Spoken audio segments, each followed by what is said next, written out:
Now, see, this is what was put out by DnD. So I didn't get to really look at this, but it might be interesting to look at this in the context of what's going on with the leak, right? So this was posted on December 21st. So a while back ago, but not all that long ago. So if they were putting together this 9,000 word document and changing this up, this is what they put out on December 21st. So they did attempt to make some clarification. So let's see if what they put in here was accurate or not. So OGL says, or the DnD, posted, where is this posted? So this is on the DnD Beyond blog, I guess, their posts, under OGL's SRD and 1DnD. We love the interest and passion the community has for D&D. Hey, let me see if I can, it's a bit large. There we go. We love the interest and passion the community has for D&D. We love D&D too. So when we see the D&D community concerned about rumors and misunderstandings, we want to clear the air and share the facts with you, even if it's a bit earlier than our original plan. You all matter to us, and we want to provide transparency on how D&D will continue to be supported by third-party creators. So here are the facts. Now, be aware, if you're just coming into the stream, this is from December 21st. So this is not something that was issued in response to the latest leak. This was issued prior to it. So will 1DnD include an SRD be covered by an OGL? An OGL. Yes, they say. First, we're designing 1DnD with 5th edition backwards compatibility, so all existing creator content that is compatible with 5th edition will be compatible with 1DnD. Second, we will update the SRD for 1DnD as we complete its development that is informed by the results of playtests that we're conducting with hundreds of thousands of D&D players now. So this is another claim to the backwards compatibility. So it's not the break I would be expecting that they would want to do if they're planning on doing all this OGL 1.1 stuff. All that content is compatible with 5th edition, and then we will have a 1DnD SRD. Okay, now, will the terms of the OGL change? They say yes. We will release version 1.1 of the OGL in early 2023. Oh, so back on December 21st, so that was a while back ago, but not that long ago, they were telling you that this version 1.1 of the OGL is going to be coming in early 2013. So a release of January 6th with the implementation in January 13th would be very early 2023. If I was reading this back on December 21st, I would think that would mean first quarter. That would still surprise me, but I would go, oh, that probably means first quarter 2023, possibly in like March. But that would still surprise me if I were a publisher going, oh my God, in the first quarter, early 2023, some type of new license could be coming. So the OGL needs an update to ensure that it keeps doing what we intended it to do. Allow the D&D community's independent creators to build and play and grow the game we all love without allowing things like third parties to mint D&D NFTs and large businesses to exploit our intellectual property. See, I think in general fairness, I think you would say that, after 20 years and new technologies and things like that, maybe some things do need to be updated. Maybe there's new technologies that are getting away from the intent of the license or whatever. So generally saying, hey, something might need to be looked at is not a problem. But it's what's changing and all of the massive change that seems to be the problem. So what's changing? First, we are making sure the OGL 1.1 is clear about what it covers and what it doesn't. OGL 1.1 makes it clear it only covers material created for use in or for tabletop RPGs, and those materials are only ever permitted as print material and static electronic files, like EPUBs and PDFs. Other kinds of content, like videos and video games, which they didn't specifically mention VTT here, are only possible through the Wizards of the Coast fan content policy or a custom agreement with us. To clarify, outside of printed material and static electronic files, the OGL doesn't cover it. I think if they had... Did people talk about virtual tabletop games when this was released? The virtual tabletop simulators and stuff like that when this was released? Because its absence of being called out here is... No, here we got this. Here we got VTT. So here we go. Next paragraph, actually. This will affect the D&D content... will this affect the D&D content and services players use today? They say it shouldn't. The top VTT platforms already have custom agreements with Wizards to do what they do. D&D merchandise like minis So that's interesting. The top VTT platforms already have custom agreements with Wizards to do what they do. So, but that doesn't mean that a third-party publisher does, particularly a small one. D&D merchandise like minis and novels were never intended to be part of the OGL, and OGL wouldn't change that. I don't know that I would have, thought to, publish a novel. But you don't need the OGL to publish a novel anyway. Because we were looking at the World of Ataltis on the channel, which is done by Mark Tassin, published by Mechanical Muse. And he started out, well, actually, there was a small RPG adventure first, but then I got the book over there. Otherwise, I would get up and get it, but it's way over there. But he wrote the book. He didn't write the book. He commissioned an anthology of short stories from a bunch of different fantasy authors, and the book is called The Champions of Ataltis. So he's building a world in multiple media, which is what we're doing here on this channel as well. Lots of friends, like I said, who want to do this. Actually, God, Mark is another person who this influences. I should talk with Mark about what his situation is. Maybe we could have some creators talk about what they're planning on doing. Well, at least once if this comes to fruition and it's public, we might get Brian back on the channel. Brian Colin, he's the guy who runs Creature Curation and has been doing the Vast Grim RPG. Lou Anders does the Thrones and Bones RPG. Mark Tassin does the World of Ataltis campaign and RPG. We could talk to them about what type of influence this is having, because they're doing great work and we want them to be able to continue. But my point is that I don't think anything that World of Ataltis novel, that World of Ataltis anthology has nothing to do with the OGL. That's just the World of Ataltis, a fantasy world. So, there's no reason why that should even come up. That's just short stories in that fantasy world. Creators wishing to leverage D&D for these other forms of expression, and like I said, even if I were creating something like that, which I am, stories, it wouldn't have even occurred to me that I need the OGL. I don't. Creators wishing to leverage D&D in those forms of expression will need, as they've always needed, custom agreements with us. Second, we're updating the OGL to offer different terms to creators who choose to make free, shareable. We're updating the OGL to offer different terms to creators who choose to make free, share-alike content and creators who want to sell their products. What does this mean for you as a creator? If you're making share-alike content, it's very little is going to change from what you're already used to. If you're making commercial content, relatively little is going to change for most creators. For most of those who are selling custom content, here are the things you need to know. Accept the license terms and let us know that you're offering for sale. Register with them, right? Report OGL revenue related annually. So your overhead is not only reporting everything you're offering for sale, but then also reporting your revenue annually, as if taxes aren't enough when you're an independent creator trying to report revenue. You also now have to report it to Wizards of the Coast if you make more than $50,000 a year and include a creator product badge on your work. Let's go to the bottom of this, then we'll go to chat. By the way, if you're just coming in here, this is a statement that Wizards of the Coast released on December 21st. So in advance of this leak. This is not a response to the leak. This is released prior to the leak, and we're trying to evaluate it in the context of the leaked information. Again, and we're still the information on the leak. We still talked about its credibility. And it's not final. It's not its final form. Even if it is credible, and even if it's true, credibility and truth are different things. So even if the leaked information is the actual draft version of the document, it may or may not be the one that's actually officially released. But we are just evaluating this and saying, what did they say? Because I didn't get a chance to look at this earlier on. What did they say? And does that line up with the information that's potentially in the leak? So they say, when we roll out OGL 1.1, we will also provide explanatory videos, FAQs, and a web portal for registration to make navigating these requirements as easy and intuitive as possible.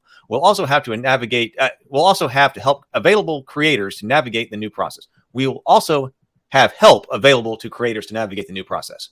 For the fewer than 20 creators worldwide who make more than $750,000 in income in a year, we will add royalties starting in 2024. So even for creators making significant money selling D&D supplements and games, no royalties will be due for the 2023, and all revenue below $750,000 in future years will be royalty free.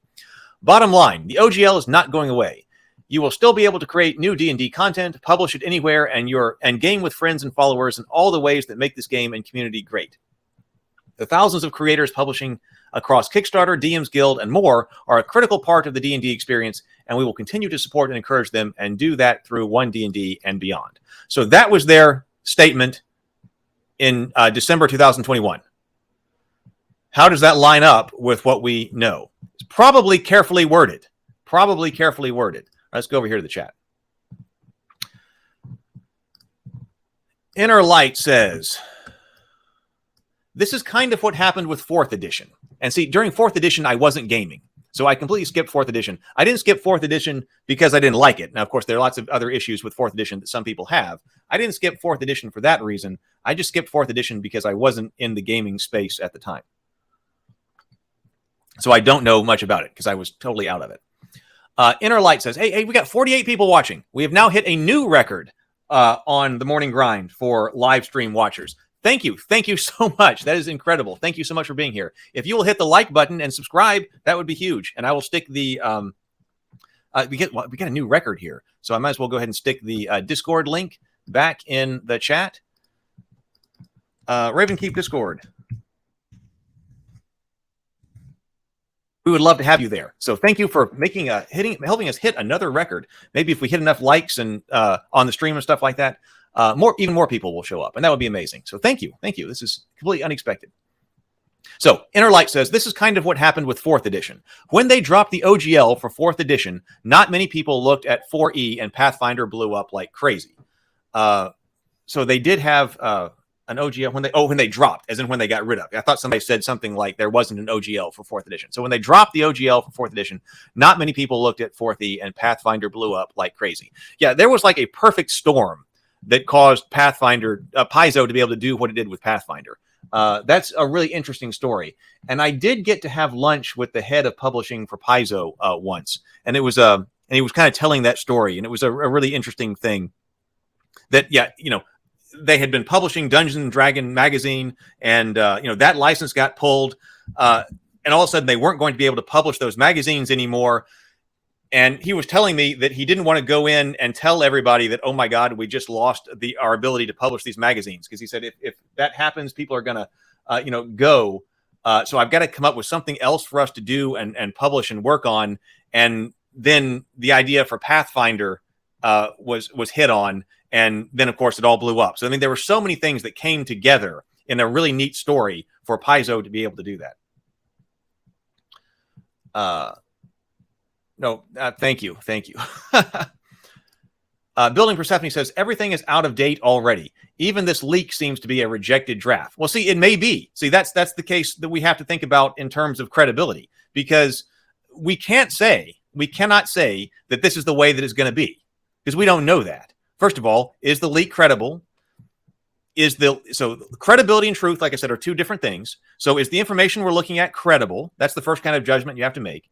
And then, something can be not credible, but it can end up being true. And something can be credible, but then also not end up being true if, it's a credible leak, but then the information isn't true. And that's what you're talking about. Is there some type of rejected draft or something like that we've got to hold up? This is not the current thinking.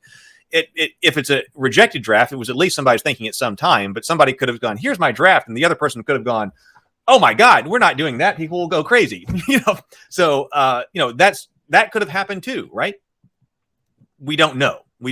But so that's why I'm holding, I think it's best to hold judgment on a lot of things until the official release, right? Except for, as we've been talking about, a lot of people are already running, right? That a lot of damage is being done. But then again, if that's the case, if this draft were written and somebody's thinking, and somebody turned this in and said, hey, here's what I'm thinking about for our new OGL. What do you think? And the person receives it and goes, oh my God, this is terrible. We can't possibly release this. Get rid of this. Draft rejected. If that had happened in Wizards of the Coast, and then this particular draft got leaked, you would think we would have heard something by now, at least on Twitter or something. And if we have, and this is coming out while we're live, please do put it in the chat, and I want to see it, because if the rate of the speed of the internet moves, if this was a completely rejected draft and completely wrong, that this is, or is not real, if this is not a draft that was leaked, you would think Wizards of the Coast would want to say that immediately. I would think. So we were trying to look at everything in context here. Cal Vanoni, welcome. Good to see you. He says, good show. Cal says, good show. Thank you so much. Thank you. I'm so glad you're enjoying it. Andrew says, I hope people stick to their guns, but I have seen many proclamations about I will never again use, buy, endorse, insert thing here, but it doesn't stick. People like what they like. That is so true, Andrew. That is so true. Yes, it always seems, especially on Twitter, like some type of, and social media in general, but especially like Twitter, what is outrage of the day or the week, or even the day? Oh my God, I will never do this again. Yeah, that's true. And then how much does that stick? That's true. On the other hand, there are so many options. There are so many options out there to go to. And like I said, that has to do with are people brand loyal to D&D? And how much do you really love the 5th edition one D&D rule set? To me, brand loyalty is not really a thing. And as we've been going through on the morning grind and looking at a whole bunch of different systems, they're probably better. I mean, I like the 5th edition system. I think there are problems with it, but I like it. I've certainly had a lot of fun with it. I played it, had a lot of fun with it, but there's certainly other things out there that may do what I want much better. And of course, we look at them all here on this channel. So Innerlight says, it's kind of what happened from Amazon. When Borders died, I vowed to never buy anything on Amazon again. But eventually it got to the point where the only place I could find stuff was on Amazon. Yeah. I do order a lot of stuff from Amazon. The convenience factor is a definite thing. And then, yeah, I mean, they've got stuff that, well, where else can you find it? That's true. Now Barnes & Noble's in trouble. Yeah, and, I've got friends who talk about this and the impact on general book publishing. And I've got to think about that because I've talked to different people about what is the right strategy for book publishing in general now. Is it online? Is it self-publishing? On the other hand, there are still some advantages to traditional publishing, even though that may be on its way out. And bookstores and the collapse of bookstores, that's an issue too. But there are still some advantages with traditional publishing. But where are we going? Now Barnes & Noble is in trouble. And I used to love going to Barnes & Noble. And I am proud to announce that my Prime subscription ended at the beginning of December. I still do have a Prime subscription. But I understand why some people don't. Trey G says, I do not hate D&D in general. I just have not seen any innovation in the rule set. Other games are more interesting to me. D&D rule set is like a tuxedo. Lightly outdated. Good for formal games. Well, and also it's what a lot of people know. And you can't discount that. That was one of the reasons why David, when we were doing the Journey to Tree of Sorrows RPG, or when I was writing that, he ultimately made the call. It's his world. So yeah, he made the call and he was like, all right, I think from the perspective of letting people, even if this rule set isn't perfectly adapted to Journey to the Tree of Sorrows, the story in general, the advantages of having people know that rule set outweigh those other elements. So familiarity and not having to learn something else is something you can't discount. But video, I think, helps with that. So if you are trying to learn something else, of course, there are a lot of people on YouTube who are putting out videos about how to play other games. So you don't have to, like Against the Dark Master I have sitting right here. You don't have to read through this tome. But, I've done looks at Against the Dark Master and how to play on this channel. In the Morning Grind, we're always looking at new kinds of games. So video probably helps people get into new games as well. Because, I can put on a video and learn, the basics of a game while I'm cleaning house. And don't have to go through all the reading. Building Persephone says, it's also worth pointing. It is also a point worth making that the whole concept of updating or revoking the previous agreement is highly questionable. The previous terms were perpetual. Yeah, right. Yes. Well, that's what I think. That was one of the first things that was kind of a question mark in my mind. And I think a question mark in a lot of people's mind. That was the first thing, because I was like, well, which we did talk about this, but I was like, oh, well, if they make a 6th edition and there's a new version of the OGL that goes with it, and it's just a complete break, the 6th edition rules are all new, and there's a more restrictive OGL for 6th edition, and they're going to try to make as many people make the jump over to 6th edition as possible, but hey, some people will still keep going with fifth. That would be one thing. But trying to revoke the previous OGL, is questionable. I'd want a lot more information on that as well. It did say the previous term was perpetual, but then there's also the word the word that was missing was unrevocable and the authorized license. So there seems to be some wiggle room, but I'm not a lawyer. I've got something else to read from a lawyer in a moment. So let me go through here. 5th edition made a few big jumps, and it felt like OSR in some ways. But that was back in 2016, something like that. Like I said, I skipped 4th edition. I didn't get back to Dungeons & Dragons until 5th edition. I played a lot of AD&D and 3.0 and 3.5. And so when my friends were all playing 5th edition, I picked up 5th edition, and there were things about it, especially at the time, that I was like, oh, this is a lot like AD&D and the D&D that I remember. So, I mean, there were reasons. I mean, there were reasons to like it, and there were reasons to play it. I wouldn't have gone back to play like AD&D. I just would have picked up 5th edition because that's where everybody was playing, and there are things about this modernized. Rhino Watcher says, the statement of a new OGL to protect them from novels and video games is a misleading statement. The OGL never imperiled their IP rights unless you consider a printed game as a novel. See, that's what I'm thinking too. When I was the inclusion of the word novel there is weird too, for the reasons I talked about. That seems to be a completely separate kind of issue.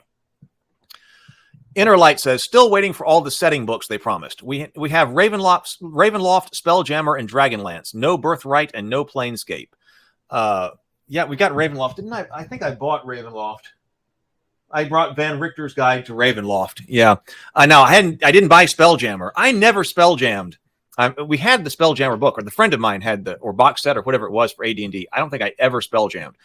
And I'm not as big into Dragonlance as other people. I know people love Dragonlance, but I'm just not familiar with it. But they put out Spelljammer, right? And then people had a big problem with that because it didn't even include things like spaceship combat or something like that. Mike says, do it through one D&D and beyond. Do it through one D&D and beyond, which if it's pay to play, yeah. I'm not sure exactly what the meaning is here. Building Persephone says, I don't think, sorry about that, Mike. I don't really quite understand. Building Persephone says, I don't think any court would consider a game book a novel as there's no narrative thread. Yeah, I think those are separate things. I think you're right. Mike says, 29 thumbs up. I think that's the most of any morning grind. I'm sure it is. That is probably breaking the record for most thumbs up as well. If you're here and you have not hit it, let's try to set a record there. Let's try to make the record go even more. I'd be very interested to know. So 29 thumbs up, I believe, is a record for the morning grind. Thank you. Thank you for letting me know. I don't have the YouTube actual screen up when I'm broadcasting right here, so I can't see. So 29 thumbs up. Awesome. Can we get it to more? That would be awesome.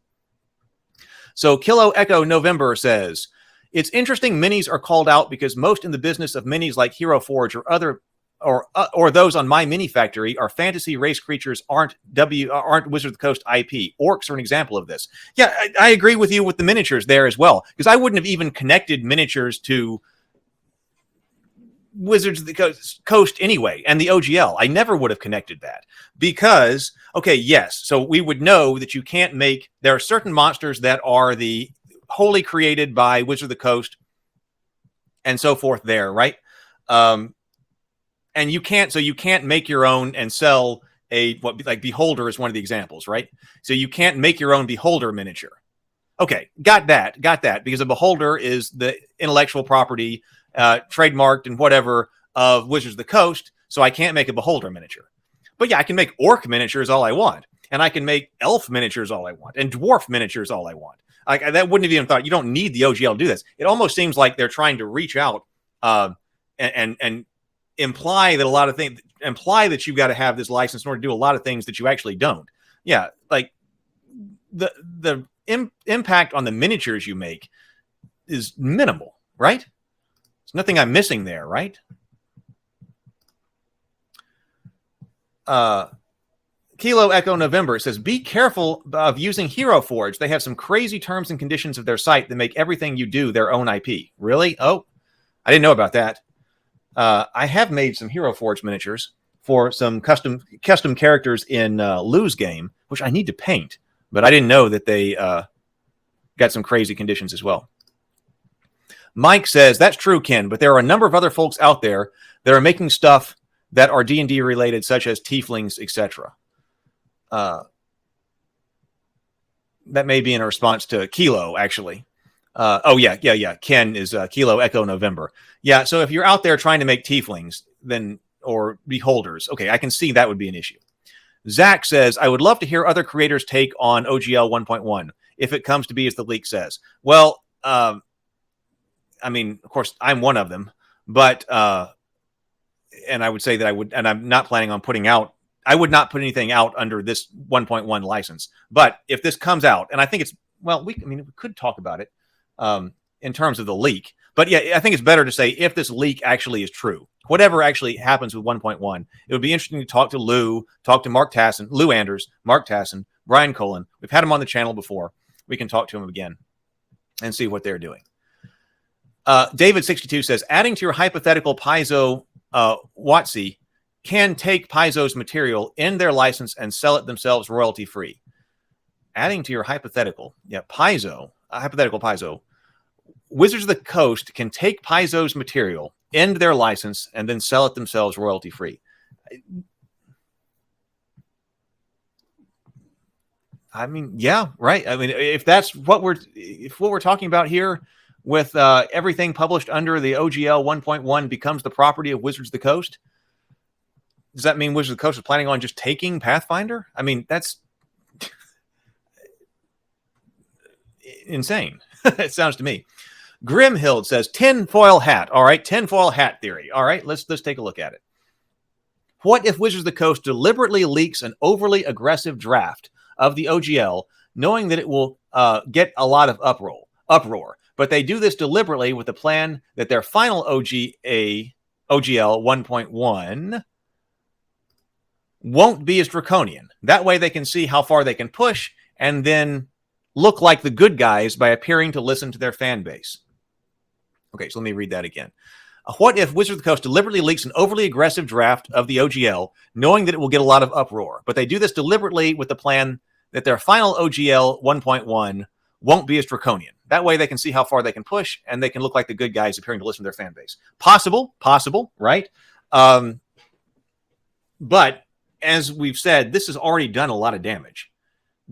If they did that, they must have not anticipated the amount of damage that could be done within the initial. This is still like the initial 24 hours, right? And of course, Andrew's right. You have to actually see how much of this actually continues over the next weeks, months, and years. But you would think that if they intentionally, deliberately released this overly aggressive draft, and now there's a lot of backlash against it, they would be instantly ready to say, to play the part of the good guy and say, no, that's not right. We would never, that was drafted by some attorney and who was trying to, overly protect our stuff. We rejected this draft immediately. Pay no attention to it. They'd be immediately ready to play the good guy, wouldn't they? Splin Corinth says, just call it robbery. If the scenario that David62 is promoting comes to fruition, and that was taking Pathfinder, I guess they have to be thinking about that. Do they not? I mean, if you're the publisher of Pathfinder, and you read that, I do wonder what's going on. I think, didn't I read someplace, or didn't we already read that there was something that wasn't, that Pathfinder had not, or Paizo had not put out a statement yet? When I can understand why they wouldn't. I mean, this is, first of all, a leak.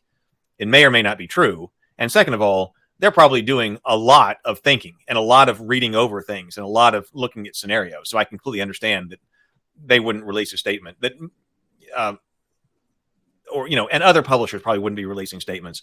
We did see the one from Green Rodent Games, but that was kind of brief. Probably be a while before we actually have publishers release more statements about what they're going to do.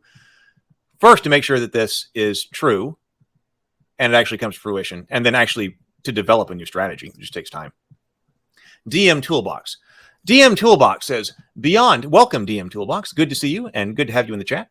So beyond just D&D, I'm worried for all the other systems that are built using the OGL. I don't know if they can make this revoking of the OGL 1.0A stick, but they can try and make it hard for everyone. Right. Yes. And the making it hard for everyone is what is going to be the worst on smaller publishers, right? That even if it's not true and they can't actually make it stick, like you're talking about, making your life miserable for 3, 6, 12 months may be enough to just cause it to end anyway. And that's extremely sad and terrible. So DM Toolbox says, I have heard from 2 different IP lawyers, and one said that perpetual and revocable are 2 different things. The other said they are not. So who knows, right? So, okay, thank you so much for bringing this up, DM Toolbox, because that does seem to be, like we were talking about earlier when we were reading through that, and going back and looking at the terms of this license, some key terminology, because we knew the word perpetual was in there, and that seems to be the thing that comes up. So is perpetual the same as irrevocable? Because we know the license is perpetual, non-exclusive, and worldwide. Does that mean it can be revoked?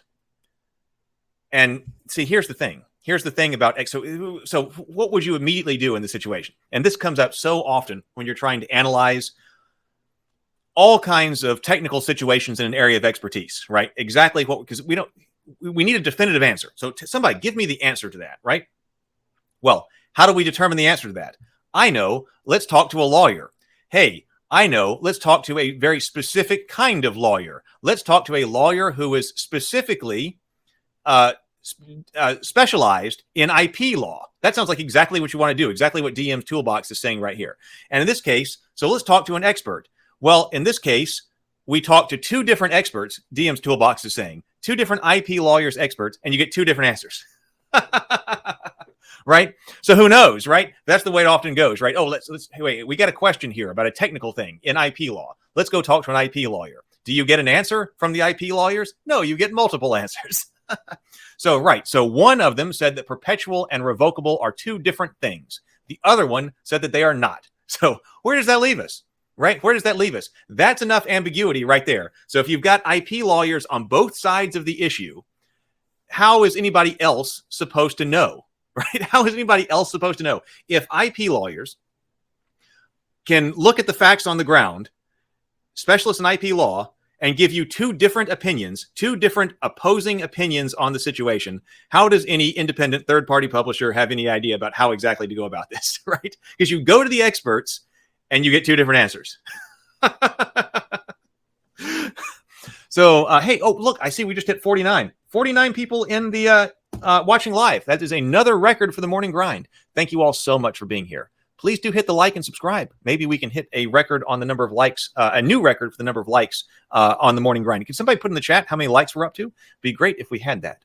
So, yeah, so I think this is going to be the issue. I expect to be seeing exactly what DM Toolbox is saying, going back and forth on Twitter, in different blog posts, in different videos. Probably that's exactly what's going to happen. We're going to have IP lawyers who are going to give us completely mutually contradictory answers to this question. And so the answer is, well, maybe a court will have to make this determination.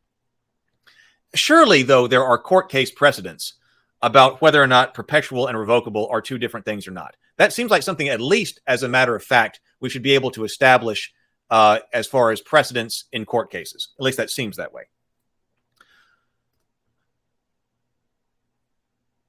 Sply Corinth says, D&D is blessed by being owned by good companies. TSR, Wizards of the Coast. I believe that's ironic. Grimhild says, Hasbro may not care whether or not a court would decide. Let me read that again. Take a drink here. Grimhild says, Hasbro might not care whether or not a court would decide to say that they can't revoke OGL 1A. In the meantime, they just process. And in the meantime, just the process could cause so many problems for third-party publishers that third-party publishers might not survive anyway. Right. Yeah, I agree. That enduring the legal challenge, I mean, that's a negative of our legal system, right? That simply going through it can destroy people who might even be right anyway. So that's a big negative. Kilo Echo November says, regarding to Mike Hansford, Wizard of the Coast may not own the word and backstory of tieflings. Excuse me. Wizard of the Coast may own the word and backstory of tieflings, not the concept of a devil-blooded or infernal corrupted people or humans with horns. Too many similar creatures that predate tieflings. Oh, right. Yeah, I would agree with that. That, yeah, if you've got a miniature and you're saying this is a tiefling, then that could be one issue.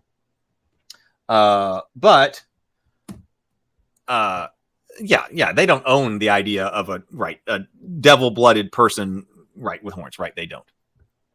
Hey, if you would share this, we're getting close. It would be really neat. We're up to 49 people, but if you would share the link someplace on Twitter or something like that, it would be really, really cool if we ended up with a record of 50 people on the stream at one time. I would really appreciate it. It'd be fun. It'd be neat to see 50 people watching. Access Your Inner Light says, Grimhill, do you think that's what they're trying to do? Just kill third-party publishers? The only way to play is our way? Raymond Smith says, the one thing I hate about 5e is how vague it is. Third-party content creators do their job for them by adding in content that should have been in the game from the start, and Wizards of the Coast gives them the finger. Well, yeah, see, I don't think that, I've enjoyed playing 5e. I don't just bash 5e for the point of bashing 5e, which I don't do for anything. But I played 5e, I enjoy it, but there are some problems that I have with it. Third-party publishers have addressed some of those problems. One of the problems I have with it is that the book seems so badly organized. I do talk about that a lot. I had to do all kinds of highlighting and note-taking and annotating and actually fixing things and adding things to the index in order to really make the game book something that I can easily reference at the table. I wonder with OGL 1.0, 1.1, is Wizards of the Coast targeting Reaper miniatures? Oh, well, that's interesting. I don't know. I don't know what's going on with Reaper. I haven't been following Reaper lately at all. Are they using Wizards of the Coast IP? Like, sure, maybe. I don't know. Are they publishing Beholders and Tieflings? Rhino says, Sandy Peterson has an interesting video on how IP issues are resolved in gaming from someone who was in it for a long time. Sometimes they send a letter to you to get you to do something via intimidation. Well, yeah, no, I know that. That's happened to me before, because that's one of the things that's another part of the legal system. First of all, are you right? Okay, but that's actually at the top level. Like if you're actually in court, well, actually there are several different levels. First of all, are you actually right? Second of all, can you get a court to agree that you're right? Right? Because sometimes the court makes decisions that might be incorrect. So are you right? Will the court agree that you're right? Can you survive enough legal litigation and the expense to get to that court? But then second of all, can you endure the intimidation? Because that's certainly happened to us. In fact, one of the first products, the first Elder Dice products, I won't go into this in detail, but one of the first Elder Dice products, the first line of Elder Dice that David and I were putting out when we were actually before we'd even formed Infinite Black as a company. But the first Elder Dice products, we're sitting there making our Elder Dice, and then all of a sudden we get this letter from one of the tabletop game publishers telling us to cease and desist, right? And we're like, what? It was completely ridiculous. It's completely ridiculous. It was not anything that was valid. Not anything that was valid. But we got one. So that was obviously somebody trying to intimidate us right there and trying to get us a way to stop us from making those dice. So we just carried on and nothing ever came of it because it was ridiculous. But other people might be intimidated. Actually, I've gotten that with another thing as well. Somebody sending me something very nastily worded and intended basically to intimidate. Right. So yeah, that's one level right there. Intimidation is definitely one. Because the prospect of trying to go through litigation and all of that legal stuff is enough to chase some people away. Zach says, this feels to me like the perfect off-ramp opportunity for D&D. 5th edition has pretty much all it needs from Wizards of the Coast. 1 D&D is invalidating subclasses from all old books, so why rebuy everything from 1 D&D? I don't know. I'm buying stuff all the time. I don't really, I don't know. I'd have to see. If it were just an issue of the rules, and none of this were an issue, I would definitely take a look at the new rule set. In fact, I was looking at the playtest material on this stream. Spline Corinth says, I think that with Pathfinder 2nd edition may have been enough of its own beast to not bother with the OGL. Let's look. Can we get any a confirmation on that? I've got the Pathfinder 2nd edition core rule book right here. Let me look in the back here. Oh, it does. The very back page. Well, where am I looking? Right here. Right here. Boom. Very back page. This is the Pathfinder 2nd edition core rule book.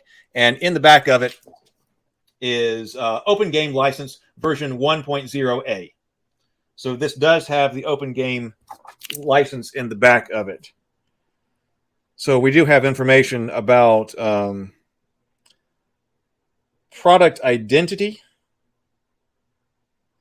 external tools, open game content. Well, anyway, this tiny font, but the open game license is in the back of the Pathfinder 2nd edition rulebook. Cold Kane says, I own a Discord server with over 300 people and I run paid games along with a few other friend DMs. a few other friend DMs. We buy a lot of the books and bring lots of new people to D&D. We are looking on going over to Pathfinder. Speaking of Discord servers, love to have you on the Ravenkeep. If you are new here or coming onto the stream, Ravenkeep Discord server. It's a lot that I want to do with that in this coming year. So yeah, I'd be interested to know how that goes. How about how you're using Discord to run games, and also the idea of paid DMing is interesting to me. So Cold Cane, welcome. It is it's good to see you. Paid DMing is seems to be controversial in the gaming community, but I don't personally have any type of philosophical problem with it.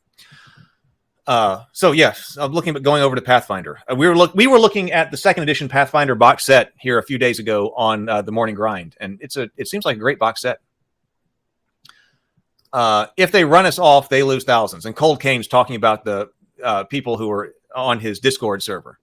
So yeah, that's, and how many people are, I don't know, but this is just a question. How many people are there like Cold Cane who are running things like that? Mike tells us we are now at 39 thumbs up. Excellent. Thank you, everybody. That is a new record. I'm going to keep track of that. 35 thumbs. And our record viewership was 49, at least across all of the different channels. We're streaming on Facebook, YouTube, and also Twitch, and also out to Twitter. But predominantly, I think most people watch on YouTube. YouTube is kind of my mainstay here. Building Persephone says, perpetual refers to the length of the terms of a license. Irrevocable refers to the rights of the license holder. Perpetual licenses exist for perpetuity, but could be revoked unless specifically stated otherwise. See, that's the way I think about it right now. Upon going back to that and reading that terms of the open license, the open gaming license 1.0a, that's the way that I would have interpreted as a non-expert. As a non-expert, I would say that I can give you a perpetual license, which means that it's not going to stop, because the opposite would be, here's a 10-year license, or here's a license until you published 3 game books or made 2 movies or something like that. That would be one thing. Perpetual refers to the length of the license. But just because I give you a perpetual license to use my stuff doesn't mean that I couldn't revoke it. So irrevocable refers to the rights of the license holder. So a perpetual license could continue to exist and go on and go on and go on, but it could be revoked. So I mean, that's how I, as a non-expert in the field of IP law, would look at it now, especially going back and looking at that and going, well, now, wait a minute, what's the difference between perpetual and revocable? We might actually, there might be some issue here. So that's would be my layman's interpretation as well, Building Persephone. Oh, Grimhild says, oh, weird, I only see 9. Oh, yeah, I saw that you said there were 9 likes so far. Maybe it needs to be refreshed. I don't know. So we'll take 35. So irrevocable licenses can be limited by time. So, right, yes, you could say, right, yeah. I mean, this makes sense to me. So you could say, here is a license for the next 10 years, and it's irrevocable for the next 10 years. You've got it for 10 years. But then, so I cannot take it away from you for the next 10 years. But it expires 10 years later. Kilo Echo November says, fun fact, Wizard of the Coast doesn't own the IP rights to the concept of dungeons and or the concept of dragons. They may own mechanics, but they can't actually do much, don't own as much as they seem, let me say that again. Fun fact, Wizard of the Coast doesn't own the IP rights to the concept of dungeons, certainly not, or the concept of dragons, certainly not as well. They may own mechanics, but they actually don't own as much as they like to imply they do. And they might not even own the mechanics. They might own the expression, a certain expression of the mechanics, right? So I think that you could be right. You could be right. Guitar Guy Nick. Oh, Guitar Guy must have been back from his giving the guitar lessons. We're still here, which is insane. This is definitely the longest Morning Grind live stream ever, by far. I typically go for 1 hour on the Morning Grind live stream, or sometimes an hour and a half. So this is definitely the longest live stream ever for the Morning Grind, longest Morning Grind live stream ever. It is not surpassing the record for the longest live stream, though. One of the after parties, one of the cultist after parties was that. So Guitar Guy Nick says, I fully believe they are destroying the hobby, but intentionally or unintentionally? Surely they're not intentionally destroying the hobby because they're in the hobby, but I believe they're destroying the hobby. That's Frank B. Welcome, Frank B. Good to see you, Frank. Frank says that's why Reaper Minis calls their tieflings something like Hellborn. Well, right. So that seems to me like what they would be doing, right? That there's no way, like it's not no way, because anything's possible. Mistakes can be made, especially. But it seems like if I were Reaper and I'm making miniatures for D&D, I wouldn't make tiefling miniatures. You just rename it Hellborn miniatures, because they don't have a copyright over some type of demon-blooded creature, human-like creature with horns and a tail. Hellborn, done. Grim here, it says, Reaper has a lot of miniatures that look like WCs, but they try to change things enough. Right, file off the serial numbers. Right, yeah, exactly, Grimhild. Inner Light says, I just checked Reaper miniatures. They don't have any trigger words that I could find. Beholder, Tiefling, although Drow, Dark Elf is mentioned. Isn't that D&D specific? Drow might be. I think Drow might be. Yeah, now their Mind Flayers are Bathalion. Yeah, Mind Flayers are another one, right?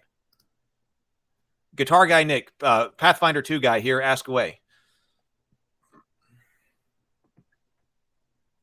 Oh, so yeah, going to Cold Cane. So yeah, come on, Guitar Guy Nick, Guitar Guy, are you in on the Discord server? You can definitely get in touch by the Raven Keep Discord server if you guys are both on the Raven Discord server. Hey, we just hit 50 watchers. I'm just looking up. So 50 people across all the different platforms are now watching. Thank you. Thank you all for being here. That is incredible. I just saw 50 go by. So if you will, please do hit the like button. This is incredible. So this is the most watched morning grind ever. It does, but may have avoided the OGL. That may have been reverting Pathfinder. Frank B says, not that I'd ever print it, but I'm glad I got my homemade system. I'm glad my homemade system isn't OGL based. Well, that's one. Well, I want to make my own RPG system just because I want to make my own RPG system, but I don't want to base it. I wouldn't have based it on OGL anyway. But you know, it's called Fated Edge, and we've been building that here on the channel. And Tuesdays, we've been looking at RPG mechanics and how to build out RPG mechanics. So I've been looking at building out Fated Edge. But especially in light of this, I'm like, I'm glad I went ahead and started working on Fated Edge because might just need it. It's better if I have my own system that we can work with than Raven Keeping on this channel. Cal says, Wizards of the Coast is using intimidation, gunboat diplomacy. This will backfire.